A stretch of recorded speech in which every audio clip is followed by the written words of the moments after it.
श्रावणातला हं. प्रत्येक दिवस हा एक सण आहे. पण ही जी जीवती आहे ती नेमकी कोण आहे? ते म्हणाले दर पौर्णिमेला आम्ही गेले 7 महिने झाले दर पौर्णिमेला सत्यनारायणची पूजा करतो. हं. पण आम्हाला फरकच नाही पडला. कधीतरी कोणीतरी कुठेही पूजा करतं किंवा घरातले सांगतायत म्हणून पूजा करतो. कागदाचे पाळणे त्या देवीला दिले जायचे. आमच्या घरात पाळणा हलू दे आणि झालेल्या बाळाला संरक्षण दे. गुरुग्रह हा सगळ्यात मोठा ग्रह आहे, पण तो वाघावरती आहे. आपल्यावरती कोणतंही संकट आलं किंवा कोणीही आक्रमण केलं तर त्याला शांत करण्याची ताकद आपल्यामध्ये आली पाहिजे. ती गुरुग्रहाच्या माध्यमातून येते. आणि काही घरांमध्ये असं म्हणतात की नागपंचमीपासून सण सुरू होत आहेत, तर मग आपण नागपंचमीच्या आदल्या दिवशी किंवा त्या दिवशी त्याची पूजा केली पाहिजे. वारुळाला जाताना दूध आपण ठेवतो नागोबाला, ते कितपत योग्य आहे? पण वारुळाची पूजा केली तरी तुम्ही ती नागाची पूजा केल्यासारखं आहे. तुम्ही जे मागाल ते मिळेल. जर 5 सोमवार तुम्ही केले तर तुम्ही मागाल ते मिळेल. तुम्ही चंद्राला नाराज नाही करायचं. नमस्कार, मी Mayuri Karade. Astro hope by Ravindra Barve या युट्यूब चॅनलमध्ये तुम्हा सगळ्यांचं अगदी मनापासून स्वागत करते. म्हणजे लास्ट टाइम आपण Astro Hub by Ravindra Barve या युट्यूब चॅनलवरती एक व्हिडिओ केलेला होता, ज्यामध्ये आषाढ महिन्यामध्ये आपण साथी असरांबद्दल बोललेलो होतो, आषाढ महिन्याबद्दल बोललेलो होतो. आणि त्या व्हिडिओला तुम्ही प्रचंड भरभरून प्रतिसाद दिलेला आहे. आजही रवींद्र सर यांना अनेक फोन येत असतात आणि त्या फोनवरती अनेक लोक आपल्या समस्या, अडचणी हे सरांशी सांगत असतात, सरांशी डिस्कस करत असतात. तुम्हाला सुद्धा काही समस्या असतील तर तुम्ही आजही त्यांना कॉन्टॅक्ट करू शकता. अगदी आषाढ महिन्यात ज्या पद्धतीने आपण सगळ्या गोष्टींच्या प्रश्नांची माहिती घेतलेली होती, त्याच पद्धतीने आता श्रावणात सुद्धा नेमकं काय केलं पाहिजे, काय करू नये, श्रावणातले सण, वार, या दिवशी नेमकं काय करावं, खास करून नागपंचमी, नाग नरसोबा याबद्दलची माहिती आपण या व्हिडिओमध्ये घेणार आहे. त्यामुळे हा व्हिडिओ शेवटपर्यंत नक्की पहा. सर, खूप खूप स्वागत आहे तुमचं. नमस्कार. आणि प्रेक्षकांना सुद्धा माहिती आहे की तुम्ही वेळोवेळी वेगवेगळ्या विषयांची माहिती देत असता आणि ज्याच्यामुळे निश्चितच त्यांच्या सुद्धा ज्ञानात भर पडत असेल. बरोबर. लास्ट टाइम आपण साती असरांबद्दल बोललो होतो, आषाढ महिन्याबद्दल बोललेलो होतो. आता श्रावण सुरू होतोय, अगदीच 2-3 दिवस राहिलेले आहेत. श्रावणी सोमवार असतात, नागपंचमी पहिलाच सण येतो. तर नेमकी काय खबरदारी घ्यावी अशाबद्दलचा हा आपला व्हिडिओ आहे. सुरुवातीला मला विचारायचंय की श्रावणाचं किती महत्व आहे? आपल्या वर्षभर आपला जो हिंदू धर्म आहे, तो वर्षभर सगळ्याच महिन्यांचं महत्त्व आहे. पण त्यातल्या त्यात श्रावण म्हणजे आपली हिंदू धर्माची संस्कृती आणि शास्त्र ह्याची पर्वणी असते आणि ह्याची संपूर्ण म्हणजे हा श्रावणातला प्रत्येक दिवस हा एक सण आहे. आठवड्यातले 7 वार हे सणासारखेच असतात. त्यामुळे श्रावणामध्ये बरीच काही सण किंवा आपल्याला पारंपरिक काही गोष्टी करण्याची संधी मिळत असते. अगदी खरंय. आता श्रावणातला पहिलाच सण आपण जर म्हटलं तर नागपंचमी हा येतो आणि नागपंचमीला घरोघरी नाग नरसोबाचा फोटो असा बोलीभाषेत आपण म्हणतो, की काय करायचं तर बरोबर. बाबा नाग नरसोबाचा फोटो घेऊन ये, आपण पूजा करूयात असं. ज्याला आपण जीवितेकीची प्रतिमा असं म्हणतो. तर या जीवितेच्या प्रतिमेचा नेमका भावार्थ काय? तुम्ही फार चांगला प्रश्न विचारला. कारण श्रावण महिन्यामध्ये आपण काय खायचं, कुठे जायचं, कोणत्या देवाला जायचं ह्याच्याबद्दल जास्त हो. विचार करतो. हा जरा जिवंतिकेचा ची जी प्रतिमा आहे किंवा नाग नरसोबा आपण म्हणतो, ह्याचं फार महत्त्व आहे. फार म्हणजे फार महत्त्व आहे आणि त्याचीच काळजी हल्ली की कोणी घेत नाही. हं. त्याच्याबद्दल तुम्हाला सांगायचं झालं तर हा आज म्हणजे आत्ताच्या पिढीमध्ये त्याच्याबद्दल फार काही माहिती नाहीये. जे खरंय. जुनेही कोणी घरामध्ये असतील तर ते आग्रह करतात. ती प्रतिमा आणायला सांगतात. त्याची पूजा करतात. मग कधीतरी कोणीतरी कुठेही पूजा करतं हं. किंवा घरातले सांगतायत म्हणून पूजा हो. करतं. आजच्या तुमच्या ह्या प्रश्नामुळे काय होईल, त्याचा जो संपूर्ण भाव आहे, त्या प्रतिमेचा भाव जर लोकांना समजला आणि त्या मनापासून जर पूजा केली, हं. तर त्याचे संपूर्ण फायदे हं. किंवा त्याचं यश आपल्याला आपल्या मुलाबाळांसाठी त्याचा नक्कीच उपयोग होणार आहे. अगदी खरं आहे. तुम्ही जसं म्हणालात, की आत्ताच्या पिढीला जरा जिवंतिका यांच्याबद्दल माहितीच नाहीये. अगदी नाग नरसोबा घरातली बोलत आली आहेत, तसंच आपण पुढे बोलत जातो. पण ही जी जीवती आहे, ती नेमकी कोण आहे? आणि तिच्या पूजनाचा नेमका हेतू काय आहे? जीवी जीवती ही कोण आहे? म्हणजे त्या आता प्रतिमेबद्दल जर आपण बोलायचं झालं, तर ही आपल्या घरामध्ये जी मुलं-बाळं आहेत हं, आणि त्यांचं संरक्षण करणं, हं, त्यांना दीर्घायुष्य मिळणं आणि त्यांच्या आयुष्यामध्ये त्यांना यश मिळणं, हं. ह्याच्याकरता त्याची पूजा केली जाते. पण त्या प्रतिमेची एक कथा आहे. त्या कथेला अच्छा. बराच वेळ लागेल. बरं. पण त्या फोटो पाहून मला जे काही असं वाटतं, की आपल्याकडे एक म्हण आहे मराठीमध्ये, हं. माई मरो आणि मावशी उरो, म्हणजे खरंय. आई गेली तरी मावशी सांभाळ मावशी करेल. पाहिजे. असा त्या कथेचा भावार्थ मी थोडक्यात तुम्हाला सांगतो. नक्कीच. म्हणजे आपल्या बाळांना, आईला जर काही संकट असेल, हं, तर मावशी म्हणा किंवा घरातली दुसरी महिला म्हणा किंवा शेजारी-पाजारी महिला ही आपल्या बाळाचं रक्षण करेल. हं. ह्या सगळ्या अशाच गोष्टी घडल्या पाहिजेत आणि बाळ आपलं कुठल्याही संकटात न सापडता सही सलामत त्याचं दीर्घायुष्य त्याला मिळावं, ह्याकरता त्या प्रतिमेची पूजा करावी अच्छा. आणि त्या फोटोचा थोडक्यात हा अर्थ आहे. ती कथा वगैरे सांगायचं तर आपला खूप वेळ जाईल आणि कथा बऱ्याचदा पूर्वी चातुर्मासाच्या कथा असायच्या, त्यात बऱ्याच लोकांना माहिती आहेत. हं, हं, हं. आता त्या प्रतिमेमध्ये सुद्धा क्रमाने काही फोटो आहेत आपण हं, जर पाहिलं, तर सुरुवातीला त्याच्यामध्ये भगवान नरसिंह येतात. आता हं. ते सुरुवातीलाच का बरं? सुरुवातीलाच का, म्हणजे तो भगवान विष्णूंचा 4था अवतार आहे. बरं. आणि त्या 4था अवतार त्याची पण एक कथा आहे, की अच्छा. भक्त जो आहे, आपले सिनेमा पण मराठीमध्ये काही आलेले आहेत. हं. भक्त प्रल्हाद वगैरे. हं, हं, हं, हं. ते जे भक्त प्रल्हाद आहेत, त्यांच्या संकट, तो भक्त होता हं, विष्णूंचा हं. आणि त्याच्या संकटाकरता हा अवतार घेतलेला आहे. बरं. मग त्या फोटोचाच अर्थ आहे, की तुम्ही जर त्या फोटोची पूजा केली, हं, तर तुमच्या घरामध्ये येणाऱ्या कोणत्याही संकटाचं असेच भगवान रूपी कोणीही आपल्याकडे येतील हं, आणि आपल्या घरातल्यांचं संरक्षण करतील. हं. बाळांचंच असं नाही, कोणाचंही संरक्षण आपल्या घरातलं. ते होण्यासाठी त्या प्रतिमेतल्या पहिले नरसिंह. नरसिंह, त्या प्रतिमेतल्या नरसिंह हा जो पहिला फोटो आहे, त्याची आपण पूजा करायची. आणि त्यानंतर येतात ते कालियामर्दन करणारे श्रीकृष्ण. यांची कशी मग भूमिका आता राहिलेली आहे? कालियामर्दन ती पण एक कथा आहे. हं. पण त्यातलाच पुन्हा एकदा थोडक्यातला भावार्थ असा आहे, की पहिला सण आहे नागपंचमी. बरोबर. म्हणजे नागाची प्रतिमा आपल्याकडे पाहिजे, पाहिजे. म्हणून ती नागाची आहे आणि नंतर येणारी गोकुळाष्टमी. हो. मग तिथे श्रीकृष्ण पाहिजे. ओह! मग भगवान श्रीकृष्ण आणि नाग या दोन्ही वेगळे सण असले, तरी ह्या कथेमध्ये जे श्रीकृष्णाने नागाकडनं काही करून घेतलेल्या गोष्टी, त्यांचा गेलेला चेंडू पाण्यातला हं, हं, काढून हं, घेतला हं, आणि भीती घालवली सगळ्या त्याच्या मित्रांची हं. भीती घालवली आणि त्या नागाला न मारता परत त्याला सोडून दिलं. ओके. ह्या सगळ्या कथेतून त्या कथेची परत आपल्याला आठवण व्हावी हं. आणि आपल्या घरातल्यांची ती भीती जावी, म्हणजे लहान मुलांची, हं, आणि हं, हं, त्यांचं हं, हं. संकट नागाने करावं आणि नागपंचमीला महिलांना त्या नागाच्या प्रतिमेची पूजा पूजा करता यावी. करता या यावी. दोन्ही उद्देशाने त्या फोटोचं तिथे, म्हणजे दुसरं स्थान त्या नागपंचमीच्या अच्छा. नागाचं आहे. आणि तिसऱ्या स्थानावरती येतात त्या त्या देवीचा, मगाशी जराजीवंतिका. आता तुम्हाला जे हं. सांगितलं, की आपल्या बाळांचं संरक्षण करणं, बाळांना सांभाळणं, हं. बाळांची काळजी घेणं, इथपासून त्यांचं दीर्घायुष्य मिळण्यासाठी त्याचा उपयोग आहे. त्यामध्ये ना जर नीट पाहिलं तर एक पाळणा सुद्धा आहे. त्या पाळण्याचं काय महत्व आहे बरं? बरोबर आहे. तो पाळण्याला खरंच महत्त्व आहे. आपल्याकडे हं. पूर्वीपासून पाळणा हलला का असंही म्हणायचे. म्हणजे हं, हं, हं. महिला जर गरोदर असेल तर किंवा ह्याच्यात पाळणा किती वर्षाचा हो, पाळणा किंवा हो. असं ते शब्द वापरले जायचे. आणि आपण पाहिलं आषाढामध्ये सुद्धा ज्यावेळेला आपण ग्रामदेवतेला किंवा त्यावेळेला पूर्वी असे कागदाचे पाळणे त्या देवीला दिले जायचे. अच्छा. असे वरती अडकवले जायचे. बरं. आमच्या घरात पाळणा हलू दे आणि झालेल्या बाळाला संरक्षण दे. हं, हं, हं, हं. तसं तिथे पण त्या पाळण्याचंच महत्त्व आहे. बरं. पाळणा असेल म्हणजे त्या पुन्हा-पुन्हा बाळ जन्माला, म्हणजे हं, हं, एक हं. बाळ झाल्यावर दुसऱ्या बाळासाठी पण परत कुठे नवस बोलायची गरज नाही, काही नाही. त्या पाळण्याकडे पाहिलं तरी त्या घरामध्ये एक मुलगा, एक मुलगी किंवा हं, आणखीन हं, काही. हं. पूर्वी 7-7 मुलं व्हायची, 8-8 मुलं व्हायची. हो. पण आता किमान 2-3 तरी पाहिजेत. अशा हं. हिशोबाने ते पाळण्याला महत्त्व आहे. हं, हं, हं. आणि त्यानंतर येतात ते बुध बृहस्पती. हं. यांचा कसा? त्याच्यामध्ये फोटोमध्ये काहीच आपल्याला लवकर लक्षात येत नाही. लक्षात येत नाही. पण बुध हा ग्रह आहे आणि हं, गुरु हा ग्रह आहे.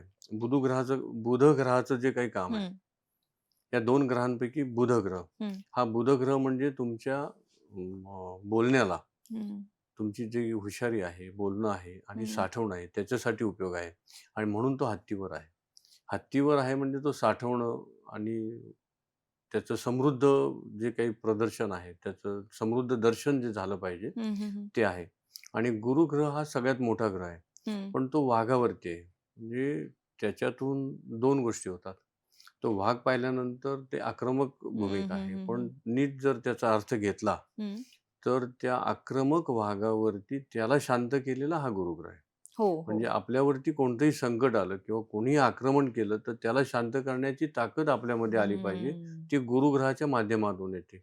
म्हणून ते हं. बुधग्रह आणि गुरुग्रहाचं तिथं आपल्याला स्थान दिसतं. अरे बापरे!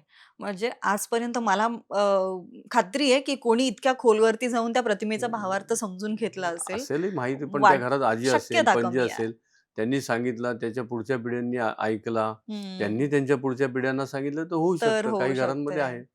आता हे झालं आपण प्रतिमेच्या भावार्थाबद्दल समजून घेतलं. पण ही प्रतिमा नेमकी कधी लावली पाहिजे? बरेच जण नागपंचमीला लावतात, पण ती कधी काढली पाहिजे हे सुद्धा अनेकांना कदाचित माहिती नसेल, की नाही काढली तरी चालते. नेमकं काय? कसं आहे, आता कधी लावली पाहिजे ह्याच्याबद्दल जर आज आपण सांगायला गेलो, तर लोक त्या याच्यात अडकून पडतील. हं. तुम्हाला जेव्हा शक्य आहे तेव्हा लावा, असं मी आज सांगतो. ओके. कारण पण कधी लावली पाहिजे हेही माहीत असलं पाहिजे लोकांना. म्हणून बरं. असं वाटतं, की खरं तर ही आपली आषाढ महिन्याची जी अमावास्या आहे, हं, त्या दिवशी दिव्यांचं पूजन असतं. हं. त्याच वेळेला ती लावलेली असे काही घरांमध्ये ती प्रथा आहे. ओके. पण त्यांचं जे म्हणणं आहे, की दिवा म्हणजे दिव्याचा जो प्रकाश आहे, तर बरं. ते अंधारमयातून म्हणजे अंधारातून प्रकाशाकडे जाणारा तो मार्ग, हं. म्हणून त्याच दिवशी काही लावतात. बरं. आणि काही घरांमध्ये असं म्हणतात, की नागपंचमीपासून सण सुरू होत आहेत, तर हं. मग आपण नागपंचमीच्या आदल्या दिवशी किंवा त्या दिवशी त्याची पूजा केली पाहिजे. हं, हं, हं. म्हणजे त्या दिवशी ती प्रतिमा लावली पाहिजे. मग ही प्रतिमा साधारण किती दिवसांपर्यंत राहावी, की वर्षभर ठेवली तरी चालेल? नाही ना. फार महत्त्वाचा प्रश्न विचारला. खरोखर हा महत्त्वाचा हं. काय माहिती आहे का? कारण लोकांना माहीतच नाहीये. मी हं. ज्यावेळेला वास्तूला जातो, दिवाळीत जरी वास्तूला गेलो, तरी बरं. त्या घरामध्ये ती प्रतिमा हो, मला हो, हो. देव्हाऱ्याच्या जवळ हो. दिसते. मला खूप वाईट वाटतं अशा वेळेला, हं, की अरे हे काय? यांनी ही प्रतिमा अजून का ठेवलेली आहे? हं. खरं तर श्रावण महिन्याच्या अमावास्येपर्यंतच त्याची पूजा बरं. करायची आहे आपल्याला. हं. आणि भाद्रपद सुरू होताना तो फोटो कोणाच्याही घरात दिसला नाही पाहिजे. अच्छा. त्याचे काही मग आता परिणाम पण थोडेसे अवघड आहेत. हां, मी त्यामुळे आता तो त्याच बचा. प्रश्नाकडे येणार होते, की जर चुकून कोणाच्या धाडीमणी नसताना तो फोटो, ती प्रतिमा तशी राहिली, तर नेमके त्याचे काय परिणाम दिसू शकतात? तुम्हाला खरं सांगू का? हं, त्याचं उत्तर द्यायला काहीच हरकत नाही. हं, पण ज्यांच्याकडे आत्तापर्यंत राहिलेले आहेत, हं. त्यांना फार म्हणजे त्यांच्या जीवाची फार घालमेल होईल. त्यापेक्षा इथून पुढे लावू नका, असं आपण सांगूया. जर लावलं असेल तर कारण काढून काय, मी टाका. काही घरांमध्ये पाहिलेलं आहे. हं. त्याची फ्रेम केलेली आहे आणि वर्षानुवर्षे ती फ्रेम लावतात. अतिशय चुकीचं आहे. म्हणजे पुढच्या वर्षी विकत आणण्यापेक्षा तो आणण्याऐवजी ती फ्रेम करून तीच त्याचीच लावतात. पूजा म्हणजे करूयात. असं नाही केलं पाहिजे. अच्छा. असे काही हं. अनुभव आहेत तुम्हाला इथून मागे आलेले किंवा काही? तुम्ही अनुभव म्हणाल तर मला मागच्याच वर्षी असं वाटलं होतं. सॉरी 2 वर्ष झाले. 2 हं, वर्षापूर्वी असं ह्या प्रतिमेबद्दलचं वाटलं होतं आणि त्याच्याबद्दल ज्यावेळेला मी कोणाला तरी सांगितलं आणि त्याच्यानंतर एका वास्तूला गेलो होतो. त्यांनी घरामध्ये त्यांच्या घरात गेल्यानंतर 2 सुना आहेत. हं. मोठ्या सुनेला 7 वर्ष झालेली आहेत आणि धाकट्या सुनेला 3 वर्ष झाली पण मूलबाळ नव्हतं. बरं. मग एकंदरीत पाहिलं तर खूप काही छान घर होतं. पैसे म्हणजे थोडं श्रीमंतीमध्ये उच्च मध्यमवर्गीय होते. हं, आपल्याच पुणे शहराच्या जवळच्या ग्रामीण भागामध्ये आहे. हं, आणि त्यांनी खूप प्रयत्न केले. अगदी इथून गुजरातपर्यंत बाळ होण्यासाठीचे प्रयत्न केले. खूप बरं. डॉक्टरांकडे गेले. मी त्यांना सहज सांगितलं, की "हा पण उपाय तुम्ही करता का?" तर ते म्हणाले, "आमचे सासूबाई करत होत्या. सासूबाईंनी पण नंतर करायचं सोडलं आणि मला हं, काही त्याच्याबद्दल माहिती नाही." म्हणून मी त्यांना ह्या प्रतिमेबद्दल सांगितलं, हं, नागोबा नरसोबाच्या. हं, आणि ती पूजा करायला सांगितली आणि त्यांनी ज्या भावनेने केली, हं, तर दोघी पण म्हणजे आणखीन उपाय पण केले. हं, हं, हं. बरेच उपाय होते. वास्तूमध्ये बदल होता. पण जसं आपण 90 मार्क मिळवायला 10 मार्क जोड्या लावा, 15 मार्क निबंध, 10 मार्क गाळलेल्या जागा, तेव्हा 90 होतात. बरोबर. तसं बाळ होण्यासाठी एक 25 मार्क तरी ह्या नागोबा नरसोबाचे धरायला हरकत नाहीत. हं, हं, हं, अशातून त्यांना गुण आला. हं. त्यांच्याकडे एकाला मुलगी झाली, एकाला मुलगा झाला. अच्छा. असं छान झालं त्यांचं. बरं. आता ही पूजा नेमकी कशी केली पाहिजे? कारण जशी चालत आली आहे तशी तर करतातच लोकं. पण हां. काही विशेष काळजी घ्यावी का? विशेष काळजी विशेष काळजी घेण्यासारखं काही नाही आहे. आणि घरात जर महिलेला अडचण असेल, त्या 4 दिवसात पूजा नाही केली तरी चालेल. कारण आपण असं सांगतो, की मंगळवारी आणि शुक्रवारी हं, त्याची पूजा करावी. हं, तर मंगळवारी आपल्या दारावरती सुद्धा जी काही फुलं विकणारे येतात, ते आघाडा, दुर्वा, आघाडा आणि फुलं. आघाडा, हं, दुर्वा, फुलं असं म्हणतात बघा. आघाडा, दुर्वा, फुलं असं म्हणतात आणि हं, आपण ते घेतो आणि काही लोकं त्याची माळ करून ती घालतात. हं. ही माळ करून घालताना फुलं शक्यतो त्या माळेत घालू नका. म्हणजे बरं. फुलांचा हार घालू नका. कारण ते महिनाभर असतं ना. हं, तर हं, ती हं, फुलं तेवढी खराब होतात. हं, आघाडा दुर्वा खराब होत नाही. हं, तर फुलं वेगळी व्हा आणि आघाड्या दुर्वांची माळ करून घाला. हं. ती शुक्रवारी आणि मंगळवारी घातली तर उत्तम. काहीच नाही जमलं, तुम्हाला त्या वस्तू नाही मिळाल्या, हम्म. तर किमान दर शुक्रवारी तरी त्याची माळ घातली पाहिजे. हम्म, हम्म, पहिल्या वेळेला म्हणजे नागपंचमीची पूजा करताना माळ वस्त्र म्हणतात, म्हणजे कापसाचं वस्त्र. हम्म. ते असे हा गाठणीमध्ये हा करतात, असं ते कापसाचं वस्त्र. ते मात्र पहिल्या नागपंचमीच्या पूजेच्या दिवशी एकदाच त्या प्रतिमेला घालायचे, म्हणजे आपण वस्त्र दिल्यासारखं होतं ते. बरोबर. आणि आघाडा दुर्वा दर शुक्रवारी करायच्या. त्याच्यानंतर श्रावणातल्या शुक्रवारी त्याची पूजा अगदी यथासांग झाली पाहिजे. हम्म, त्याच्यामध्ये येणाऱ्या महिलेला हळद-कुंकू लावलं पाहिजे. हम्म, नंतर तिला फुटाण्याचं महत्त्व आहे. प्रसाद म्हणून आपले फुटाणे आहेत. हम्म. तीर्थ म्हणून दूध, साखर असं दिलं तरी चालतं. त्याचा नैवेद्य पण तो दिला पाहिजे हम्म. आणि येणाऱ्या महिलांना, मुलींना ते दिलं पाहिजे. पण फुटाणेच का? म्हणजे बरेच जण प्रसाद म्हणून साखरही देतात, पण फुटाणेच का? फुटाण्यांचं काय महत्व आहे असं? फुटाणे मला असं वाटतं, की त्यावेळेला जे आपल्याकडे हरभरे होते, ते हम्म. लावले जायचे शेतामध्ये. त्यांना ते नैवेद्य म्हणून त्यावेळेला येणारं ते पीक हम्म. म्हणून ते सोपं असेल असं एवढंच. मला फुटाण्यांबद्दल काही फार सांगता नाही येणार. पण त्यावेळेला ते बऱ्याच ठिकाणी उपलब्ध असतील आणि त्यामुळे सहजरित्या ते उपलब्ध सहज असायचं. असतील असं आहे. दुसरी गोष्ट, नागपंचमीच्या दिवशी महिला वारुळाला जातात, नागोबाची पूजा करतात. तेही आहे. ग्रामीण भागात तर ते खास करून जास्त पाहिलं जातं. शहरात आता ते नाग नरसोबाचा फोटो, प्रतिमा आणि त्याची पूजा करतात. वारुळाला जाताना दूध आपण ठेवतो हं, नागोबाला. ते हं. कितपत योग्य आहे? हे योग्य आहे ना. हं. मग पण फक्त एवढंच आहे, त्याची काळजी घेतली पाहिजे, की थोडंसं लांबून दूध दिलं पाहिजे. नागाच्या नाग दूध पितो, हे प्रत्येकाने पाहिलेलं आहे किंवा ते. हं. आता जिथे वारुळाला जायचे, नाग नसेल तरी तिथं ते एखाद्या चांगल्या भांड्यामध्ये ठेवून यायचे. हं. पण वारुळाची पूजा केली तरी तुम्ही ती नागाची पूजा केल्यासारखं आहे. हं, हं, हं. आणि त्याच्यातून 2 अर्थ आहेत. नागाची पूजा का किंवा वारुळाची पूजा, त्याला दूध का? तर तुम्ही हं. त्याला काहीतरी खायला देताय म्हणजे तुम्ही त्याचे मारेकरी नाहीयेत हे त्याला वाटतं. बरोबर. आणि आपल्याला त्याला मारायचंही नाहीये. हं. कारण असं आहे, की तो शेतीचा म्हणजे शेतीसाठी उपयोगी असलेला प्राणी आहे. हं, अ, हं. मग तो शेतीला पूरक आहे.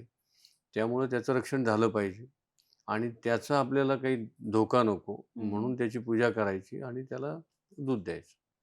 अच्छा. शेतीसाठी खूप आवश्यक आहे.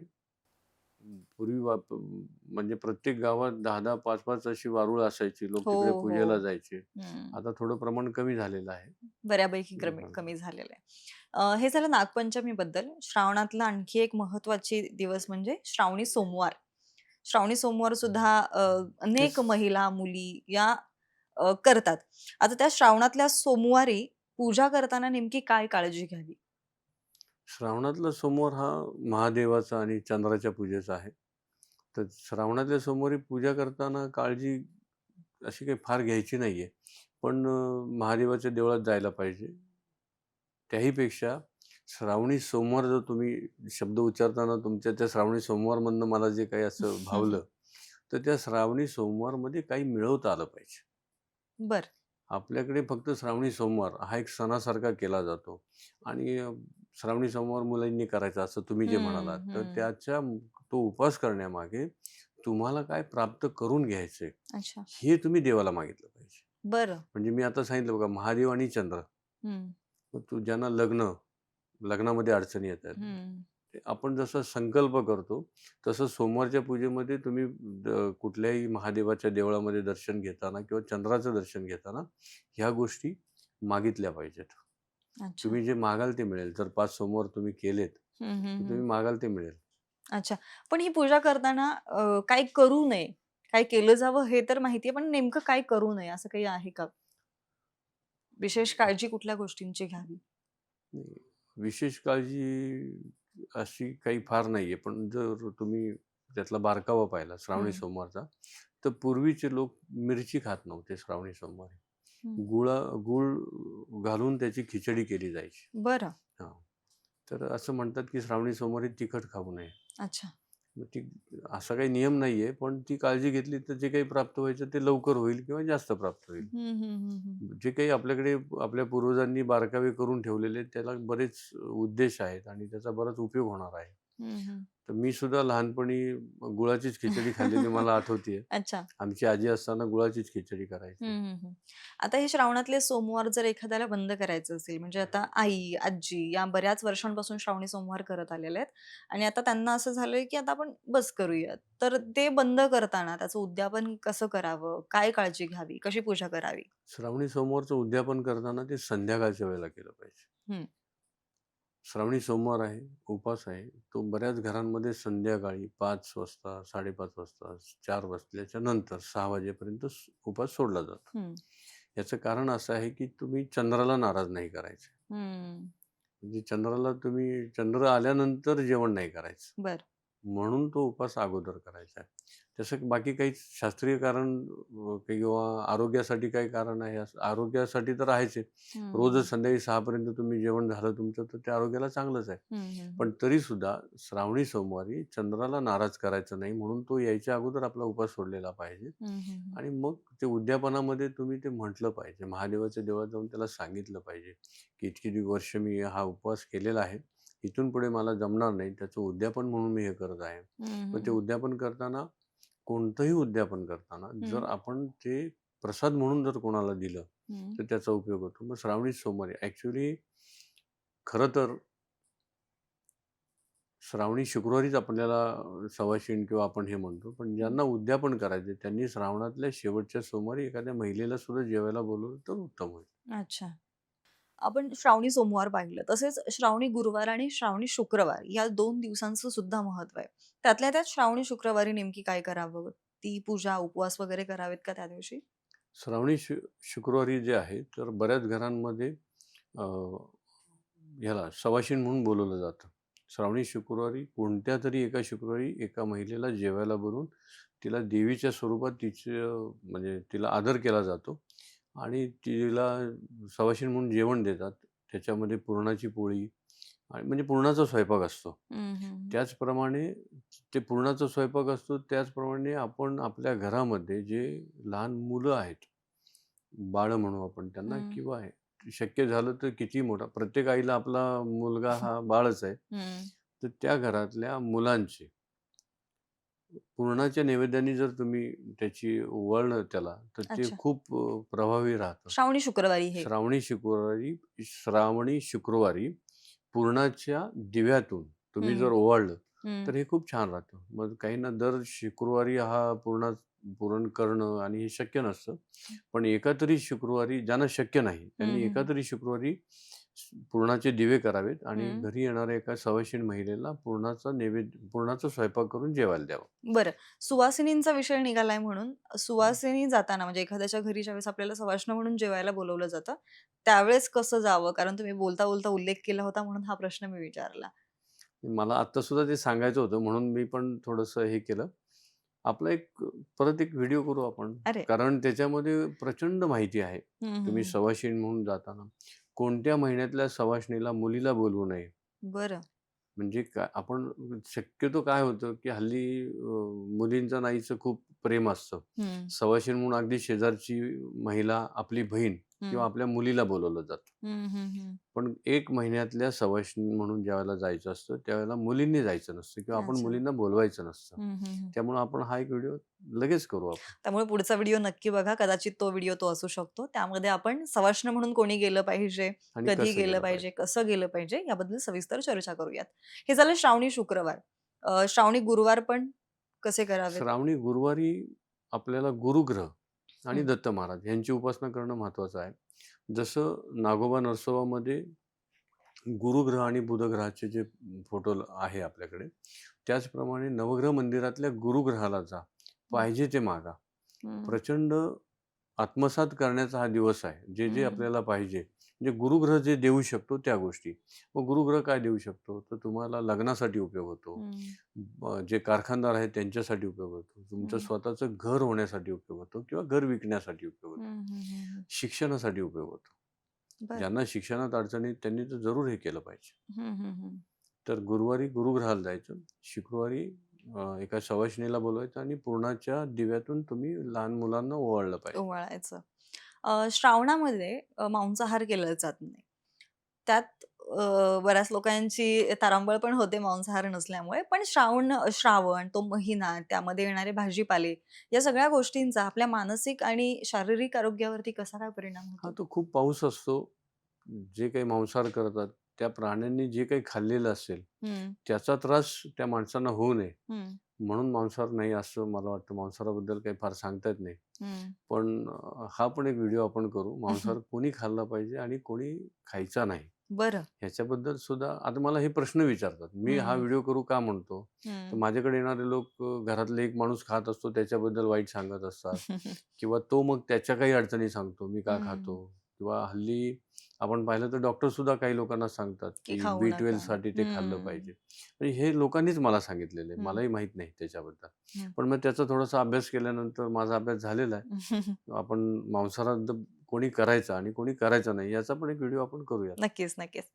पुढे आपल्याकडे कोकणामध्ये नारळी पौर्णिमा खूप मोठ्या प्रमाणात साजरी केली जाते. महाराष्ट्र म्हणजे आपल्या खालच्या भागामध्ये तसं फार करून करत नाही. पण आपणही ती केली पाहिजे का? पूजा करावी का नारळी पौर्णिमेची? नारळी पौर्णिमेची पूजा ही करायची कोणासाठी? हं. आपल्या स्वतःसाठी करायची. बरं. आपण काय करतो, आपल्या घरातले देव हं, किंवा कोण कुठे मोठ्या तीर्थयात्रेला घेऊन जाईल, हं, तिकडे जातो हं, किंवा आपण स्वतःहून जातो. हं. पण आपल्या आपल्या हातात आहे ते आपण केलं पाहिजे. नारळी पौर्णिमेला नारळी बर्फी करतात, नारळी भात करतात, हे तर सगळं आहेच हो. आहे. पण एक नारळ आपण जलदेवतेला दिला पाहिजे. हं, आपल्या जवळचा ओढा, विहीर, नदी किंवा पाण्याचं काही जे वाहतं पाणी असेल, हं, अशा ठिकाणी जर तुम्ही नारळ अर्पण केला, जलदेवता म्हणून तो अर्पण करायचा. हं.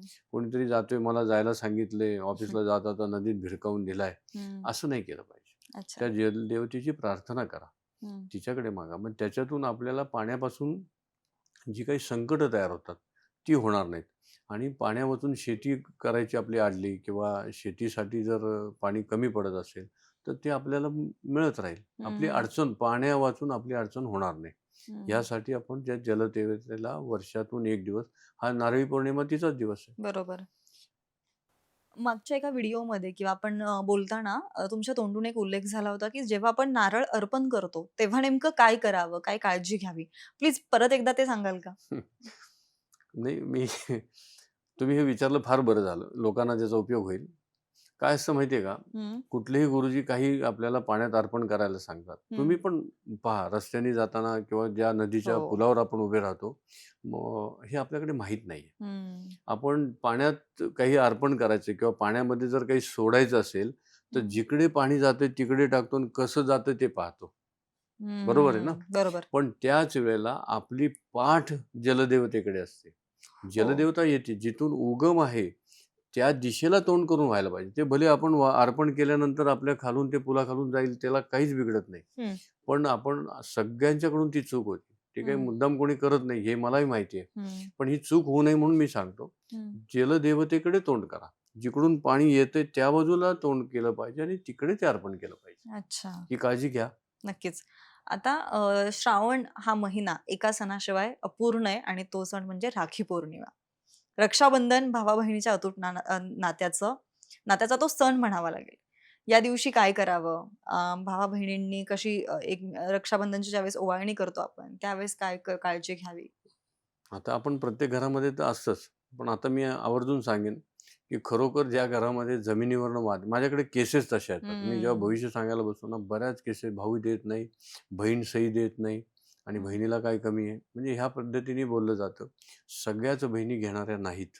हं, मी पाहतो हे चित्र आपल्याला दिसतं भांडणं आहेत म्हणून. हं, पण 50% पेक्षा जास्त महिलांनी हं, आपल्या भावासाठी म्हणजे ना हरकतसाठी सही दिलेली आहे किंवा मला हं, इस्टेट दे म्हणून सांगितलेलं नाही. हं, पण ह्या भावांनी त्या बहिणीची काळजी आयुष्यभर घेतली पाहिजे. हं. पुढच्या पिढीने पण आपल्या आत्याची म्हणून काळजी घेतली पाहिजे. कारण त्यांनी काही हिस्सा मागितलेला नाहीये. बरोबर. त्याचप्रमाणे राखी पौर्णिमेच्या दिवशी काय होतं, बहीण कधीतरी भेटते हं, आणि मग तिचे मिस्टर काय म्हणाले, तिच्या मुलांनी काय केलं ऐकलं नाही किंवा हं. मागे काय बोलली होती, काय त्रास दिला ह्याच्याबद्दल भांडणं करू नयेत. बरं. दुसऱ्या दिवशी परत भेटा आणि बोला. पण राखी पौर्णिमे दिवशी बहीण-भावांनी भांडायचं नाही. सगळ्यात महत्त्वाचं तिला आदर करा. हं, तिला अशी काही भेटवस्तू द्या. हल्ली मला परवडत नाही असं कुठल्याच घरामध्ये नाहीये. तिच्या आवडीची वस्तू तिला भेटवस्तू म्हणून द्या. तिला जो आनंद होईल ना, हम्म. त्या आनंदाच्यामुळे आपल्याला भरपूर काही भरभराट. आशीर्वाद मिळतात. हम्म. पाहिजे तसं तिला द्या, हम्म. संबंध चांगले ठेवा आणि हे तुम्ही केलं तर पुढच्या पिढी भाऊ बहिणींचं नातं आणखीन टिकेल. नक्कीच. श्रावण महिन्यामध्ये बऱ्याच घरांमध्ये सत्यनारायणची पूजा केली जाते. बरं घरांमध्येच नाही, तर आपण रोडवरून जाताना चौका-चौकांमध्ये जी रिक्षा रिक्षा संघटना असते, त्यांचं पण एक चौकामध्ये स्टेज टाकून सत्यनारायणची पूजा केली जाते. श्रावणातलं सत्यनारायण इतकं खास का? म्हणजे श्रावणात करणं इतकं चांगलं असतं म्हणून?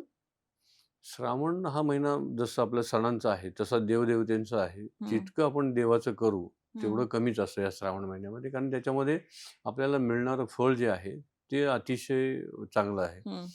आणि सार्वजनिक करतात, प्रत्येक घरात करतात. तर हे धर्माबद्दल वाढण्यासाठी पण याचा चांगला उपयोग होतो. बरं. लोक एकत्र येणं फार महत्त्वाचं आहे. त्याचप्रमाणे श्रावणी जी सत्यनारायणची पूजा आहे, हं, तुम्ही ज्यावेळेला वास्तूला जातो, हं, त्यावेळेला मला लक्षात येतं किंवा लोकांनी बऱ्याचदा प्रश्न विचारले, की आम्ही हे करायचं म्हणजे घरामध्ये जर त्या वर्षभरात कोणी गेलेलं असेल, तर करायची का नाही करायची पूजा? हा एक प्रश्न विचारला जातो मला. बरोबर.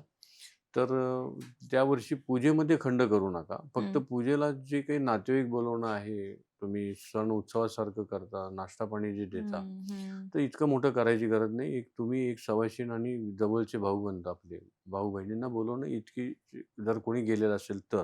हं, आणि प्रत्येक महिन्याच्या श्रावणी शुक्रवार प्रत्येक श्रावणामधली जी सत्यनारायणची पूजा घालायची प्रथा आहे, हं. ती प्रथेमध्ये एक गोष्ट फार महत्त्वाची आहे. अच्छा. ती कोणती? ते गुरुजी करतच असतात, हं. पण त्याचं महत्त्व आपल्याला माहीत नसतं. हो. पहा, आपण ज्या घरामध्ये गुरुजी घाईत आलेले असतात, त्यांच्याकडे अनेक पूजा असतात. ते त्यांचं काम करतच असतात. पण हं, तुम्हाला साध्य काय करायचं? हं, ह्या वर्षी तुमच्या घरामध्ये लग्न आहे का? हं, यावर्षी तुमच्या मुलाची 10वी आहे का? 12वी आहे का? कुठे वेगळं ॲडमिशन पाहिजे का? परदेशात जायचंय का? हं, ह्या ज्या गोष्टी त्या वर्षभरात आहेत, ते त्या संकल्पामध्ये तुम्हाला मागता आल्या पाहिजे. हं. तुम्ही आवर्जून तुमचे गुरुजी आले, की त्यांना सांगा, की आमचा असा-असा संकल्प घ्या. हे बरं. फार महत्त्वाचं आहे. हं, हं, हं. जर सत्यनारायणच्या पूजेच्या अगोदर जो संकल्प कराल, ते प्राप्त होतं तुम्हाला. बरं. पण दरवेळेला सत्यनारायणला गुरुजी येतात, पूजा नवरा-बायको होते. बसतात. जर त्या दोघांपैकी कोणाला वेळ नसेल, तर घरातल्या मुलाला बसवलं जातं. हं, मुलावर चांगले परिणाम व्हावेत म्हणून बसवलं जातं. पण आपण मागायचं राहून जातं. ते हं, आपल्याला मागता आलं पाहिजे. त्यातून प्राप्त करता आलं पाहिजे. हं, त्याकरता संकल्पाचं महत्त्व. मी म्हणजे मी काही मोठा माणूस नाहीये कोणी सगळ्यांना सांगायला. पण मी काही जे आपले गुरुजी आहेत, या गुरुजींना अशी विनंती करतो, की हं. तुम्ही आठवण करा त्या घरामध्ये, की तुम्हाला बरोबर. काय संकल्पात पाहिजे. हे विनंती वजा मी सांगतोय लोकांना, माझा काही ऑर्डर नाहीये. पण हे जर तुम्ही सांगितलं तर तुम्हाला तुमची पण किंमत त्या घरामध्ये वाढेल, की नक्कीच. तुम्ही आठवण केल्यामुळे संकल्प झाला आणि संकल्प झाल्यामुळे ते प्राप्त झालं. हं, हं, हं. माझ्या मुलीच्या घराच्या वेळेला हं. अ, सत्यनारायणच्या पूजेत मी संकल्पात सांगितलं, बरं, की 6 महिन्यात दुसरं घर झालं पाहिजे. बरं. ती मुलगी आता परदेशात आहे. हं. पण खरोखर 6 महिन्यात फार्म हाऊसचा प्लॉट झाला तिचा. अरे बापरे! म्हणजे अशी बऱ्याच घरांमध्ये हं, उदाहरणं हं, आहेत हं, अशी. हं, हं. तसंच एक जण मला सांगत होते, की आता सत्यनारायणचा विषय निघाला म्हणून मी सांगतो, माझ्या लक्ष्मी प्राप्तीचा क्लास आहे माझा. हो. आणि माझा एक लक्ष्मी प्राप्तीचा क्लास आहे. लक्ष्मी पूजनाचा वेगळा क्लास आहे. हं, ह्यामध्ये वेगळं-वेगळं आहे आणि ते गरजेचं आहे. हं. तर लक्ष्मी प्राप्तीच्या क्लासमध्ये सत्यनारायणच्या पूजेबद्दलचा पण एक उल्लेख आहे. तर मला एक इकडच्या दौंड भागातली एक महिला आली होती आणि त्यांनी सांगितलं होतं, की प्रचंड कर्ज आहे. हं, आम्हाला एका ज्योतिषांनी सांगितलं, की तुम्ही दर महिन्याला सत्यनारायणची पूजा घाला. हं, हा उपाय आहे. पण बघा गंमत कशी आहे. हं, त्यांनी मला सांगितलं, माझ्या मनामध्ये आलं. ते म्हणाले, "दर पौर्णिमेला आम्ही गेले 7 महिने झाले, दर पौर्णिमेला सत्यनारायणची पूजा करतो. हं, पण आम्हाला फरकच नाही पडलेला. हं. मग आम्ही करतोय ते चुकतंय का?" बरोबर. मी म्हटलं, "तुम्ही करताय ते नक्कीच चुकतंय. पूजा करताय हे चुकत नाहीये. हं. पण त्या पूजा पूर्ण होत नाहीये. कारण त्यांनी हो. संकल्पच घेतला नाही. अच्छा. संकल्पात सांगितलं पाहिजे, माझं कर्ज फिटावं म्हणून मी पूजा करतो." बरोबर. आणि दुसरी गोष्ट, ते दोघे नवरा-बायको सकाळी गुरुजींना बोलवायचे. ते काही अर्ध्या 1 तासामध्ये पूजा व्हायची, हे कामाला निघून जायचे. कारण दर हं. महिन्यालाच करतोय ना. बरोबर. सवाशीण किंवा जे काही आपण म्हणतो सुवासिनीला बोलवलं पाहिजे, तिला जेवण दिलं पाहिजे, हे झालंच नाही. मग सत्यनारायणाचा तो लाभ मिळायचा आहे, त्यासाठी तुमच्याकडे ज्यांनी ज्यांनी सत्यनारायणाची पूजा आयोजित केलेली आहे त्या घरामध्ये एका सुवासिनीला बोलवून तिला जेवण दिलं पाहिजे, ओ. तिचा मान दिला पाहिजे. बरं. मग हे जर घडलं तर त्या सत्यनारायणाचा खरा उपयोग होतो. हे बऱ्यापैकी घरांमध्ये होत नाही. अं, केवळ असं सत्यनारायण केलं जातं. सवाष्ण हा जेवण होत माझ्या नाही, मते म्हणजे कमी ते प्रमाणात होत काळजीपूर्वक असेल. केलं पाहिजे. नाही हं. झालं तर एखाद्या महिलेला काही नाश्ता पाणी देत असतील, दूध देत हं. असतील, चहा देत असतील, पण प्रॉपर व्यवस्थित पुरणाचा स्वयंपाक करून तो नैवेद्य आणि तो जेवण तिला दिलं पाहिजे. हे केल्याने तुम्हाला पाहिजे ते प्राप्त करता येतं. श्रावण महिना, त्यातील येणारे सण, वार, उत्सव यांची आपण भरभरून माहिती घेतली. लास्ट व्हिडिओमध्ये पण आपण आषाढ महिन्यातील सण, वार याबद्दल माहिती घेतली आणि येत्या काळात सुद्धा आपण गणपती येत आहेत. गणपतींबद्दल सुद्धा आपण एक पूर्ण व्हिडिओ असणार आहे आणि त्या व्हिडिओमध्ये गणपती बसवताना काय काळजी घ्यावी, मूर्ती कशी असावी, अशा नानाविध प्रश्नांची माहिती आपण त्या व्हिडिओमध्ये स्वतः बर्वे सर देणार आहे. तुम्हाला सुद्धा आता या सगळ्या पॉडकास्ट पाहिल्यानंतर काही प्रश्न पडले असतील तर कमेंटमध्ये नक्की सांगा. शिवाय डिस्क्रिप्शन बॉक्समध्ये त्यांचा नंबर आहे. त्यावरती कॉन्टॅक्ट करून सुद्धा तुम्ही तुमच्या समस्या, अडचणी सरांशी डिस्कस करू शकता आणि सरांकडून सोल्युशन घेऊ शकता. बाकी हा व्हिडिओ कसा वाटला कमेंटमध्ये नक्की सांगा आणि सर वेळात वेळ काढून इतके सारे क्लायंट्स तुमच्याकडे येत असतात आणि या सगळ्यातून सुद्धा वेळात वेळ काढून आपण हा व्हिडिओ केलाय. त्याबद्दल तुमचे खूप खूप आभार. पुन्हा एकदा अशाच एका नवीन नमस्कार. व्हिडिओ सोबत भेटूयात. तोपर्यंत नमस्कार. नमस्कार.